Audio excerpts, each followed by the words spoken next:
Hello, good morning sa mga taga-Europa. So it's 5 in the morning at maaga tayo nagising dahil napagod yung alindog namin sa kakaikot dito sa Europa. So, medyo natulog tayo ng maaga. So, tulog ako mga 9 or 10. Grabe, bagsak yung aking alindog. Dahil driver din ako. So, kami nag-drive. Kami ni Spokes Hari. Nagpapalit-palitan kami. Actually, 4. Lahat naman kami drivers. Kasi kumuha kami ng international license. Okay? Bago kami pumunta ng Europa. Siyempre, yung katawang lupa ako napapagod din sa kakapictorial, di ba? Anyway, let's talk about colostomy bag muna, no? Ni Bangag. Kumakalat na kasi yung, nagba-viral na kasi yung dito ni Bangag. Yung kanyang colon. Okay, mukhang di umano. May nakabakat na colostomy pouch or colostomy bag na kung saan doon na nilalabas ni Bangag yung kanyang dugyot, yung kanyang dumi. So kung totoo man yan, yes, guten Morgen. Okay. So, syempre, ibang kong kasama tulog pa, no? Yung dalawa gising nag-i-emote. So, kung totoo na may colostomy bag si Bangag, okay, another sign yan ng karma, okay, na, well, actually, inamin naman nila na may diverticulitis siya. At like, for 2 weeks, nagre-relax lang siya or nagpapagaling siya. Posible talaga na magkaroon siya ng colostomy bag. Kasi kung bulok niya yung pagkatao niya, di kaloob-looban bulok, pati yung colon niya. Kaya nagkakaroon ng kadahilanan ng kapag may obstruction na kasi yung tinai mo sa ilonggo, yung colon mo, at sobrang bulok na at hindi na nakakayanan yung, yung normal flow, okay? Kumbaga normal flow ng sistema ng katawan, talagang mabubulok, lalo na si Bangag, bulok na yung pagkatao, bulok, lahat bulok. Deserve niyang mabulok. Deserve niya sana nga magkabulati na lahat, para agnasin na yung niya, yung katawang hayop, right? Katawang bulok. So, ang question, may mga nagsasabi, well, actually si Attorney Guanzon, may post siya na, for sure, under surgery si Bangag, dapat kapag, nasabi niya, parang pag nasa nakalagay sa Constitution, kapag ang isang presidente ay may sakit or, hindi incapable, kumbaga, hindi capable, walang kapasidad to decide. Dahil nga, kung siya ay under anesthesia, yun ang punto, yung punto ni Guanzon. Well, Attorney Guanzon, hindi naman kahit napatulogin niya ng 3 araw, 5 araw, 10 araw ng doctor through, let's say, medical procedure, hindi naman gagawin yan ng Bangag administration para i-turn over kay Inday Sara yung pamumuno. Kahit incapacitated siya for 2 days, 3 days, 4 days. Ano ang possible, okay, dahan-dahan lang. Ano yung percentage, okay? Ano yung probability na i-endorse kay Inday? Hindi mangyayari yan. So, sabi ko nga, kahit na, baka pag namatay na si Bangag, itatago pa nila yan eh. Diba? Itatago pa nila, i-delay nila for a couple of days para maayos nila kung ano man yung mga gusto nilang maplansya sa kanila mga pagnanakaw. So, imposible yan, Attorney Gonzon, which is good point naman yung sinasabi mo. Kaya lang, anong expect mo dito sa bangag administration na ito? Wala. Adik, ayan. Botomesa, ano pa ba? Inantay na nga lang natin pumirma yung mga bulate. Kaya kami ni Spokes Harry, habang nag-aantay ng bulate na pumirma, kami nag-enjoy ng buhay namin together with our friends. Diba? Ganun naman kasi ang buhay eh.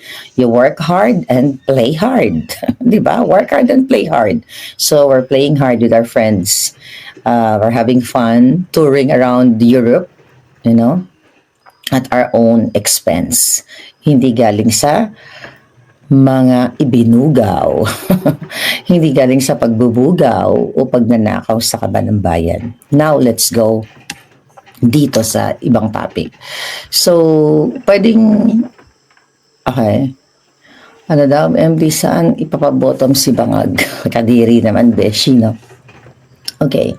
Botomesa versus Haponesa. Mukha ba akong Hapon? Marcel. So, yeah, may mga possibilities talaga yan. So, siguro, antayin na lang natin ay Zarlina, ano yung question, no? Antayin na lang natin kung ano talaga ang magiging kapalaran ni Bangag. Okay, antayin na lang natin kung mamamatay ba siya anytime soon. Katulad ni Bonjing, hindi na naman nagpapakita. Diba? Si Rimulya, ilang araw na hindi nagpapakita. Baka inaaratay na. We don't know. Alright? Saan daw ipapabottom si Bangag sa colostomy? Kadiri yun talaga. Actually, both kadiri yun. Now, mga kababayan, ano ba sabi? Okay. Ano ang mission ni Trillanes na dito sa Austria? Okay. Kahapon, ang dami nag-message sa amin dito sa Austria na mag-ingat daw kami kasi nandito si Trillanes, may picture siya together with his friends, ganyan-ganyan. Ang dami talaga nag-message sa amin. Kaya kami naman ni Spokes, sabi namin ni Spokes, mag-post tayo at hamunin natin si Trillanes kung talagang hinahunting tayo. Okay? Hinahunting nga ba kami? I'll answer that. Okay? So kaya kagabi, wait a minute. Okay. So kaya kahapon, ito 11 hours ago, ito sabay kami ni Spokes nag-post. Ayan. Ano yan? Dami naman ng kuko na yan. Ano yan? Okay. Trilling, sabi niya. Sabi niya, Trilling, magpakita ka sa amin ni Spokes Harry. Now na. Okay? Now what? Marami kasi nag-aalala. Okay? Marami kasing nag-aalala, mga kababayan sa amin kahapon. Okay. Na nandito daw si Trillanes. Okay? Now, Alcala, hindi natin sure kung nag-undergo pa si Bangag sa surgery or what. Diba? Kaya nga question mark. We don't know. Wala pang puting ahas na nag-report sa atin dahil siguro nakikita nila na abala tayo sa pamamasyal. Yeah, so I'm not sure kung nag-undergo. Nagbibigay lang tayo ng speculation, what if, diba? Kung nag-undergo siya. Ngayon, next topic is Trillanes. So, ang daming nagpa-alarm sa amin na, nandito si Trillanes, folks.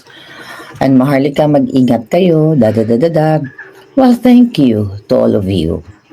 Pero, ano pwedeng gawin ni Trillanes sa Austria laban sa akin? Siguro more on kay Spokes Harry Roque, no? Kasi nga, si Trillanes, aso yan ni Bangag. Okay? Aso ni Bangag yan, aso ni Liza Tanas, at yan, sinama ko sa expose ko yan, na noong 2023, na si Trillanes talaga inamin naman niya yan na nakipagtulungan siya sa mga ICC officials. Kaya kahapon, dun sa vlog namin, I hope na itong si Zaldico, right, na hinahabol din ng mga Bangag na gusto rin patayin, gorgorin, since meron siyang knowledge, okay, maybe personal knowledge about kay Trillanes, sa pakikipagsabuatan niya, maaring alam ni hindi maaari, alam niya talaga ni Zaldi kung may mga ebidensya pa na kung sakaling nakatanggap ng maleta si Trillanes, maleta at nagbigay ng maleta ng pera si Trillanes sa mga official ng ICC. Ang laking maitutulong yan sa before the confirmation of charges ni PRRD. Okay? Kasi di ba in-expose ko sa inyo na si Tambaluslos, di ba? At nung time na yon si Zaldico na okay pa sila, ay inatasan, lalo na si Tambaluslos, na i-house o i-accommodate itong mga ICC officials. Okay? At doon ay binigyan ng pang-shopping, di ba? May mga drivers, may mga PA yung official ng ICC. Remember that expose? Then, ang punto de vista natin dito, kung ang anong mission ni Trillanes, dumaan lang ba siya dito sa Austria? From Austria ba, lilipad siya ng Netherlands? We don't know. Okay? But, one thing for sure, si Trillanes ay isang duwag. Okay? At isang aso. Okay? Isang duwag at isang aso. Siguro, di ko naman na kailangan pa paulit-ulit sa inyo na nakaharap ko na yan sa Los Angeles, talagang talawan. Wala talaga siyang balls.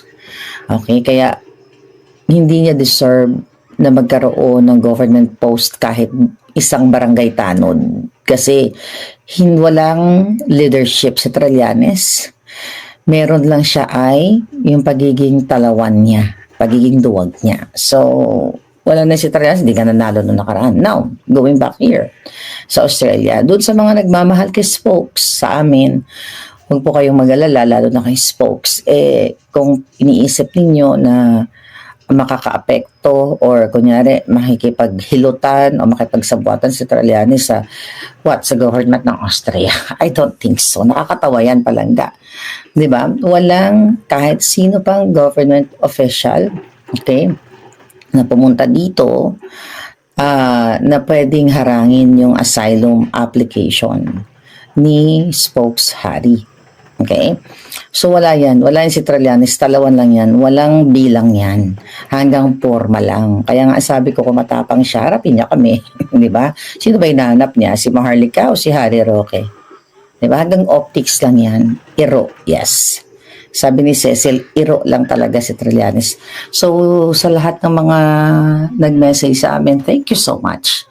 Pero walang bilang si Trillanes. Isa lang siyang kaluluwang itim. Kaluluwang itim na luwa ang mata. So wala yan. Ang question nga natin, sino na naman kaya nagpondo sa kanya para pumunta sa Austria? O ano bang pinagkakaabalahan yan? So ang question natin, kay Trillanes, magkano ang pabaon sa'yo ni Satanas? At bangag, may araw ka rin, Trillanes. Malay mo, susunod ka ng colostomy. At, later on, kakainin mo na yung sarili mong tae. Diba? Yun. Mga talawan yan. Mga talawan sa mga Duterte. Hindi nila kaya makipagsabayan sa honest to goodness na labanan when it comes to what? Pagmamahal ng taong bayan. Wala namang nagmamahal sa kay Trillanes. Diba? Wala namang nagmamahal na taong bayan. Nakita nyo naman noong nakarang election, even 2022 election. Diba? Hindi dinudumog ba siya ng tao? Hindi. Ba't mo naman dudumugin ng isang traidor? Ang isang taksil sa bayan. So, wala nang bilang yan si Trillanes. Magpapabottom din yan si Trililing. Sabi ni Little Dude, magpapabottom din yan si Trililing. Ay, nako. Baka, I don't know, baka magpabottom siya. Hayaan mo si Trillanes magpabottom kasi hindi naman siya ang presidente. So, well, ang question, kung sakaling magpapabottom siya, saan galing yung pera? Pero, let's talk about that later kasi wala pa tayong ebidensya na nagpabottom siya. Okay. Yes, Evelyn Nons, isang Trililing, isang bag ang bigay kay Trililing. Okay. We don't know. Pero for sure, tao siya ni Satanas. And now, mga kababayan, kasi short vlog lang to, hindi tayo pwede magtagal. Okay. Dahil, anong oras na ba? Rarampa na naman kami. By the way, I'm driving Renault. Diba? Parang ako nagda-drive ng truck. Makalain nyo na-drive ko yun. Tsaka, by the way, ang liliit ng kalsada dito sa inyo. Sa Austria, ano ba ito, dahil yung mga unang na maliliit dito sa Europa. Pumunta kami sa Bratislava. Kailan ba yun? Pumunta kami, liit talaga ng kalsada. Kami kasi sa California, ang mga kalsada namin sobrang ang ano ng freeway, talagang ang lalaki. Dito parang saktong-sakto lang yung sasakyan. Renault yung dinadrive ko namin pala. Hindi para ako nagdadrive ng truck. Diba? Tapos, yung mga driver nyo dito, can I ask questions, mga palangga? Let's say, pag 100 kasi km kayo na 130 kilometers sila. Noong unang napansin ko, nagdadrive ako, 130 kilometers ang speed limit. 145 na nga takbo ko, California driver, hello, 150 minsan. Iniilawan pa ako na nasa likod ko, gusto mag-overtake. Ano ibig sabihin yan? Pag 130, ang speed limit, ano nang pwede ko itakbo, maximum? Anyone? Ha? Pag 90, ang speed limit, tumatakbo ko ng 120, 130. May umiilaw pa rin sa akin. Anong gusto nila? Lilipad kami. Weird. Hindi namin maintindihan. Kasi pag let's say 100 ang speed limit, ang takbo ko 130, 140, pero parang nababagalan pa rin sila sa akin. So, anong drama nyo dito sa Europa? Pag nag-stay naman ako sa 130, hindi ko lang alam kung below speed limit ka, kasi sa amin below or over speeding ka, matitikitan ka. 'Di ba? Dito, ang weird ng driving situation. Help me, baka may diyan, pwede mag-comment diyan. Anyhow, let's talk about bugaw. Right? Nag-yield nga ako. Tess, you have to yield to the right lane. Okay, nag-yield nga ako, pero bakit? Mabilis na ako, bakit iniilawan pa rin niya ako? Bakit sinisignalan pa rin niya ako? Baka sa inner lane ka, overtaking lane yan. O yeah, bakit gano'n? Nagsisignal pa rin siya. Bilis-bilis ko na. Kulang na lang, lumipad ako eh. Yun lang yung napansin ko. Tapos, kapag lipad na, 130 hanggang 160 nga ako kahapon. Kaya iniisip ko lang, baka sabi niya ni Swax, baka maya-maya ticket tayo. Overspeeding. Okay, cute daw kasi ako, kaya binisagahan ako. Yeah, 130, nagtumakbo ko ng 160. May signal pa rin. But anyway, hayaan mo na yan. Tsaka ko na sila pabulahin mamaya. Para maging aware ka po na mag-overtake sila. Yeah, I think, naintindihan ko yon, yung part na yon. Na-aware ako na mag-overtake sila. Naintindihan ko yon. Pero, sa ganun kabilis, mag-overtake pa rin. Anyway, hayaan mo na. Okay, let's talk about, okay, sa Austria yan. Sa Germany, walang speed limit. Oo nga, sa Germany, walang speed limit. I'll see you, kaya lang malayo ang Germany dito. So, I don't know kung makakapunta kami dyan. So, long drive, nag-drive lang kami. 8 hours shot on driving from here to, Germany. Okay, now let's go to, pinag-uusapan natin? To Bugaw-Lu, o mga bugaw o mga alpot. Kasi mga palangga, yung mga bugaw at alpot at mga susubels, sobra talagang, ang laki talaga ng inggit nila sa katawan. Pero syempre, ang press release nila, ako nainggit sa kanila. Ba't naman ako mainggit sa mga puta? Diba? Hindi nakakainggit ang mga puta. Ba't mo painggitan yun? Bakit mo kainggitan yung mga bugaw o mga alpot? Diba? So dahil nga, ito kasi itong mga bugaw na to, sinasabi nila na huwag paniwalaan si Maharlika, huwag paniwalaan si Dean. Sino paniniwalaan nyo?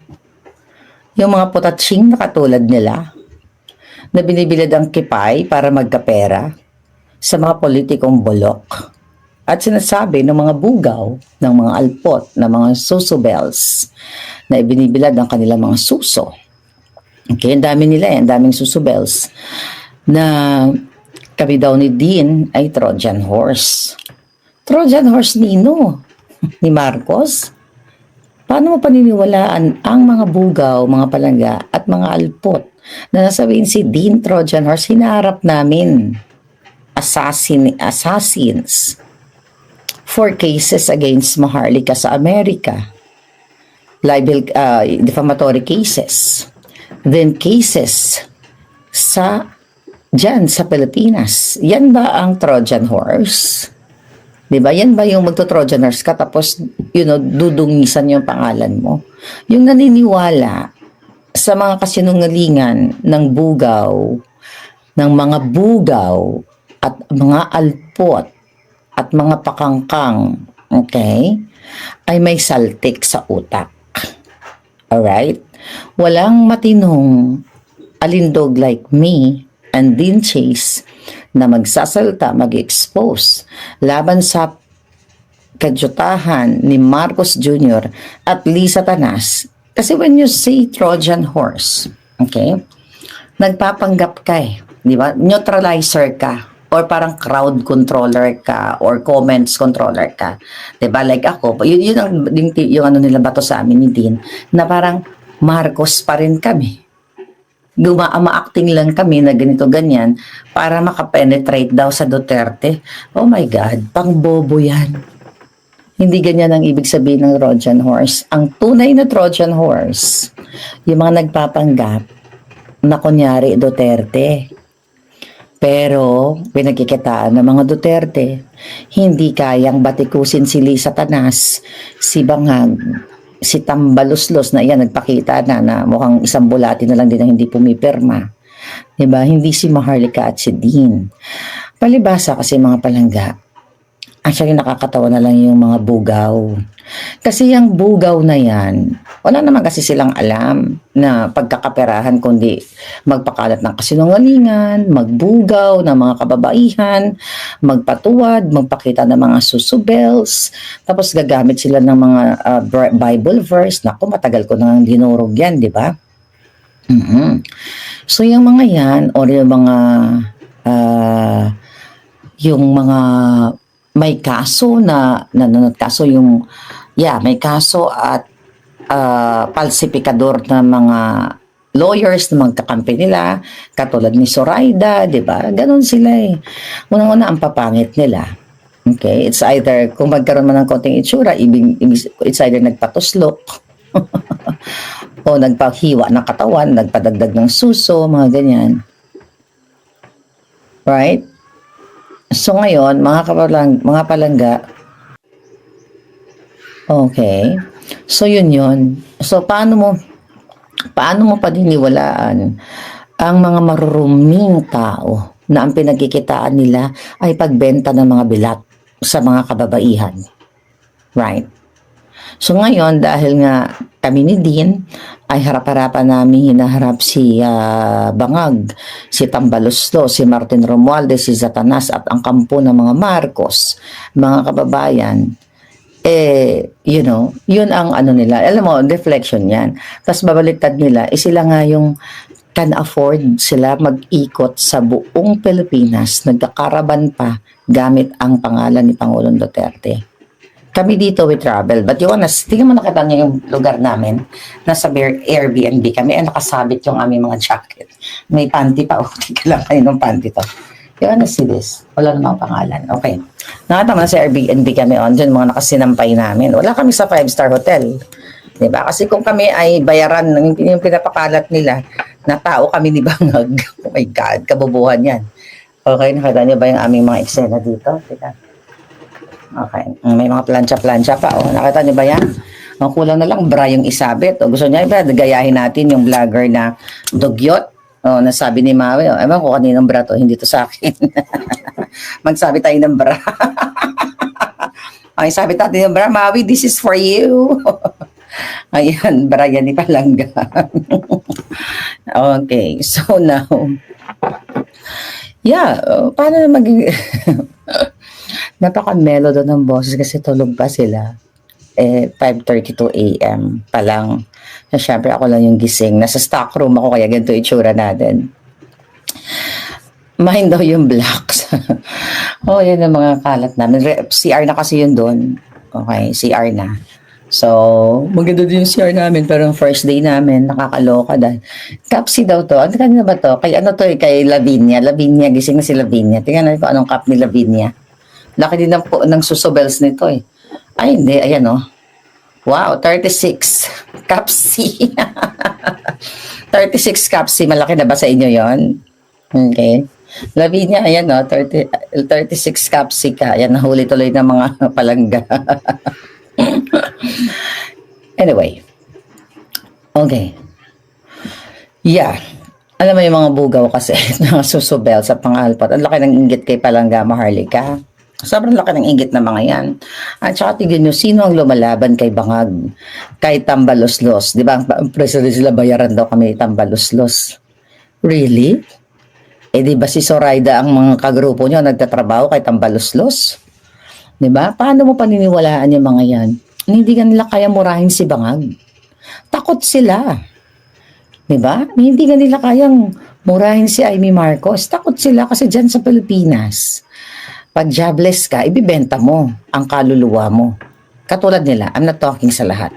Ibibenta nila yung kaluluwa nila, pati kipay, okay, kipay nila binibenta nila, mga suso nila binibenta nila sa ngalan ng power at sa ngalan ng pera. So yun mga palangga. Ano yung breaking news? Ano daw?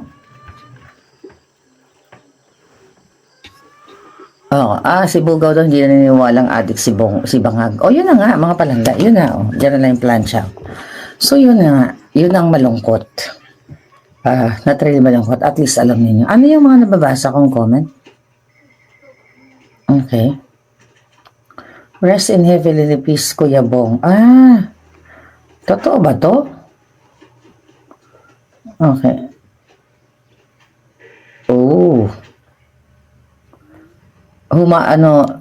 Si Bong Duterte? Totoo ba to? Teka. Tingnan natin sa signal. Nalumisa na si Kuya Bong Duterte. Na-meet ko pa yun. I'm not sure. Hindi ko alam kung gaano ka to. Although pinasisi ni Attorney Glenn, so I don't know how reliable. So, yeah, he passed away na daw. Wow. Okay. Well, he's old. Diba? Papunta naman tayo lahat doon. He's old. Pero napakabait nun nung na-meet ko siya dito sa The Hague. Yeah. Condolence to the Duterte family. Diba? Ang lakas pa nun. We don't know kung ano nangyari kung yan ay confirm or official na report. Napakalakas pa nun. At nakasama namin sa restaurant yon. Younger brother ni tatay. Hindi ko alam. So we'll check natin later. Then maybe we can comment officially kapag nalaman, confirm na natin. Sa ngayon, nababasa ko lang sa comment ninyo. But ganun pa man, balik lang ako dito sa topic. And I'm sorry if that's true, pero I think mukhang totoo. Sabi ko nga, ang buhay kasi ganun talaga Una-unahan lang. You don't know anytime, di ba? Tingnan mo nga, minsan, may mga bata na magtatanong ka sa Diyos, bakit namamatay sila ng maaga? Siguro hanggang doon lang talaga yung mission nila. At 30s, 50s, 60s, any time pwede tayong mawala sa mundo. Di ba? Pero kapag si Bangag ang mawala, maraming matutuwa. Right? Dahil mawawakasan na yung kahirapan o mga ginagawa nila ng pagnanakaw o pahirap sa taong bayan. Di ba? Kung may magugurugur man sa atin, ibig sabihin, oras na natin yon. Kasi hindi naman tayo nabubuhay ng ng forever. 'Di ba? Walang forever na mabuhay sa mundo. Ang importante lang gumawa ka ng tama. So pag nawala ka sa mundong ito, maalala ka ng iyong mga kamag-anak, kaibigan o mga taong nagmamahal sa iyo na minsan may isang taong nabuhay na nagbigay ng saya at maybe natulungan ka nung nabubuhay pa yung taong yan. But, which is mukhang mukhang confirm na nga yan dahil sa daming yung nagko-comment na sinabi nag-post yung kamag-anak niya. Well, rest in peace. And, ganun ang life. That's why kaya nga gumawa tayo ng tama Diba? Ganun ang buhay. Kaya nga lagi natin sinasabi kay Bangag, ano pa ba ang kailangan ni Bangag? Mag-ilang pera pa ang kailangan ni Bangag, ni Satanas, na nanakawin sa kaba ng bayan, na kahit sa entire ng buhay nila na natitira dito sa mundo, ay hindi mo madadala sa hukay. Yun yung punto natin. Kaya ako, lagi ko sinasabi na sana bumirma na yung bulate, kay Bangag o kay Lisa Tanas, kay Remulla, kasi sobra na yung ginagawa nilang pagnanakaw sa kaban ng bayan para matapos na. 'Di ba? So yun yung punto ko. At hindi masama yun dahil biblical yun. Kinakalos nga ng Diyos yan eh. Di ba? Kinakalos ng Diyos ang lahat ng mga masasama sa kahit anumang paraan. But dito sa pagkawala ni Kuya Bong Duterte, yeah, condolences to the family. For sure, naapektuhan yun. Pero alam mo, nakota ko sa sahig, sobrang lakas pa yun at sobrang bait. Pero kasi syempre, hindi natin alam kung ano yung mga factors ng pagkamatay. Malay mo, meron na pala siyang underlying condition na hindi natin alam na iniinda in the past. Diba? Ilang taon na siya? Bunso siya, diba, ni PRRD? Ilang taon na si PRRD? 81? Mag-81. So siya, ilang taon na siya? That's young. Okay? Actually, pinag-uusapan namin yan, yung kasama nga namin dito sa travel. Yung kanyang husband, namatay nung 28 years old lang. Okay? 28 years old lang. Nasa Navy, nasa Army. Ayoko na ikwento kasi hindi ko naman kwentong buhay. Ayoko na ikwento yun. Pero, at 28, namatay. So, mag-ask ka sa Diyos, why? Bakit at 28, batang-bata pa? Bakit at 12? Bakit at 10 years old? Bakit baby pa lang, hindi binigyan ng chance na makita ang mundo ng batang ito? Bakit binawi na yung buhay? Yung mga ganun ba? So I think, you live a good life naman. Ang importante kasi doon, mawala ka man sa mundo. Naging maganda yung contribution mo sa mundo. Right? So yun, mga palangga. Nako, mga adik, hindi yan nag-iisip ng ganyan. Ang iniisip lang ni Bangag, meron niyang pera habang buhay, mabili niya ang gusto niya. Sabi niya, they wonder. Yeah, di ba? Actually, ang mga nagdadasal nga na mamamatay, yung mga dilawan, mga rebelde, at ang mga Bangag, matagal na nilang pinagdadasal si Pangulong Duterte. Di ba siya, Pangulong Duterte, matibay pa rin. At si PRRD naman nagsabi na, ginawa naman niya yung para sa bayan, 'di ba? Willing na siya, 'di ba? Sinasabi naman niya ng kanyang mga family members na he's willing, kung ano man yung kapalaran niya sa pagtatanggol sa bayan nung siya ay government official, he's ready. At sabi ko nga, at 80 years old or 79, alam mo, okay, ako nga at this age, 'di ba? Kaya nga nagta-travel na ako sa buong mundo. Kahit pa budget lang na travel. At least nakita mo yung mga lugar na gusto mong puntahan. 'Di ba? Pumikit man yung mata mo, you travel the world. You experience this and that. So ano pang kailangan mo sa buhay? Ano ba yung purpose mo sa buhay? At young age, nag-enjoy ka, 'di ba? Pinag-aaral ka, teenager, i-enjoy mo, college days, i-enjoy mo. Nagtatrabaho ka, enjoy with your friends, family, with your whoever na makasalamuha mo sa buhay. Kumbaga, you have to make the most out of it habang nasa mundo ka hanggang nasa earth ka, kumbaga. Then, gumawa ka ng tama. Kasi anytime kayo lagi natin sasabihin, anytime hindi mo alam, bukas patay ka na. Hindi ka na magising. Di ba? So at least nag-enjoy mo yung buhay mo, naging maayos ka, hindi ka nagnakaw. Hindi ka nagpabotom katulad ni Bangag na ginagamit ang pera ng bayan, 'di ba? Hindi ka gumurgur ng buhay ng mga Pilipino dahil ninakaw mo ang healthcare budget nila. Hindi ka magigilty dahil yung mga pang-flood control, 'di ba? Ninakaw mo katulad ng Bangag, ni Tambaloslos, ni Satanas at lahat sila diyan, nalumos na yung mga tao dahil ninakaw mo. At least hindi ganun yung life natin at hindi ganun yung naging life ni Kuya Bong, right? Na-meet ko din yung kanyang yung kanyang partner, napakabait din. Stay strong, madam. Yes, Vivi made a speech about her impeachment. Hindi ko pa napanood. At least nakagawa si Perry na mabuti sa mga mamamayan, sabi ni Katlina. Travel the world and enjoy life. Kami nga ni Spokes, alam mo, magtutuwa kayo sa aming mga reels. Pag siya ang driver, so para kami nagpa-party habang nagda-drive. Kasi aliw-naliw yung mga kasama namin, pero syempre may kaba din sila, di ba? So nagkakaraoke kami habang nagda-drive. So that's life. Di mo situation ni Spokes. Situation ko. Di ba? Hindi naman pwedeng hinahabol ka ng mga bangag, magmukmuka at umiyak ka. Mag-enjoy ka. Ganun lang ang buhay, i-enjoy mo, huwag ka magpakalungkot, huwag ka magpakabugaw. 'Di ba? Kung naging bugaw ka no nakaraan sa buhay mo, magbago ka. 'Di ba? Humingi ka ng kapatawaran sa Diyos. Lumuhod ka, Lord, 'di ba? Total nagba-Bible verse naman yung mga bugaw. Sorry po kasi ang dami kong bilat na inihain sa mga satanas. Yung mga ganon. Maghingi ka ng kapatawaran. Lord, patawarin niyo na po dahil mga pinatutuwad ko, itong mga kababaihan na walang kamuwang-muwang para ako kumain, para ako magkapera. Inutusan ko po yung alaga ko na magpahipo ng suso sa mga matatanda sa stage. Ganyan. O, maghingi ka ng kapatawaran. Kasi walang hindi makasalanan sa mundong ito. Ang masama, kung yung naging trabaho mo, katulad sa kanila, no? Nagbubugaw, nag-aalpot, hindi ka na nakalabas doon, hindi ka na nakalaya sa pagiging alpot. Diba? Maintindihan mo, kapit sa patalim yung tinatawag dahil, let's say, 12 anak ni Alpot, diba? 12 anak niya, kailan niyang palamunin, kailangan niya magbika-bika o si bugaw, kailangan niya magbugaw ng mga kababaihan, mga minor de edad, kunyari, pinatuwad ka, pero pag dumating ka na sa buhay mo, pag tumatanda ka na, magkaroon ka ng realization, reflection, ang ginawa ko noong nakaraang buhay ko.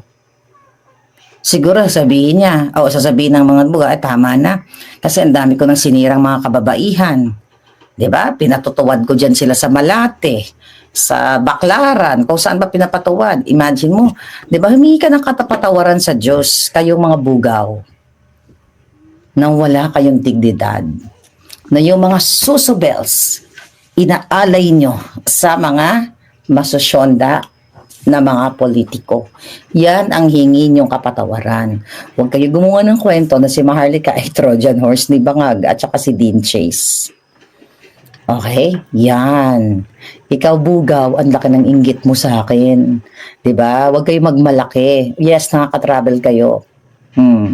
May isa pa nga dyan eh. Pero ano man pipiliin niyo, bugaw? Gorilla? Ang papangit nila, bugaw, gorilla, susubel, alpot. Walang dignidad yung mga yan. Hindi mo pwedeng paniwalaan ang mga taong nagbibenta ng laman para mabuhay. Right? So mamili kayo. Mga nagbibenta ng laman o may dignidad at merong alindog. Right? Kaya bugaw, mamamatay ka na lang. Pag namatay ka, let's say, pag nauna ka mamatay sa akin, hahanapin ko yung hahanapin ko yung libingan mo, magpapagawa ko ng, yung kahoy. Itatarak ko sa lupa. Namatay dahil sa pagbubugaw. Ganon. Yun ang ilalagay ko. Tapos yung isang susubas, hanapin ko yung mga puntod nino, itatarak ko yung mga kahoy, di ba? Namatay dahil sa pagpapahipo ng susubels. Mga ganon. Anyway, maasar na naman yung mga pangit na yan. Anyway, I'll talk to you again later. Siyempre, mga alindog ko, baka magising na talaga. For sure, nagising na sila sa ngangabels natin.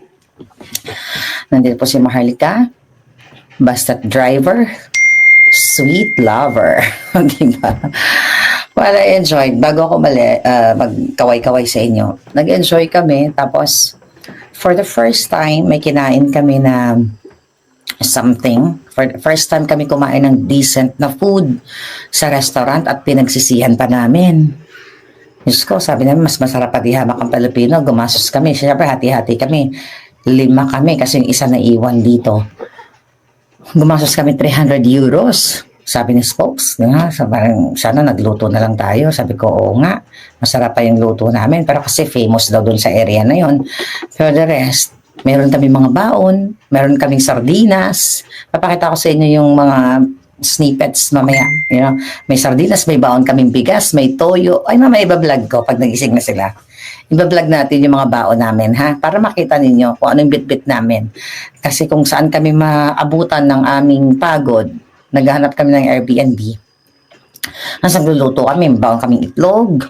Yun nga, may tuyo kami, meron kaming pinangat, meron kaming danggit.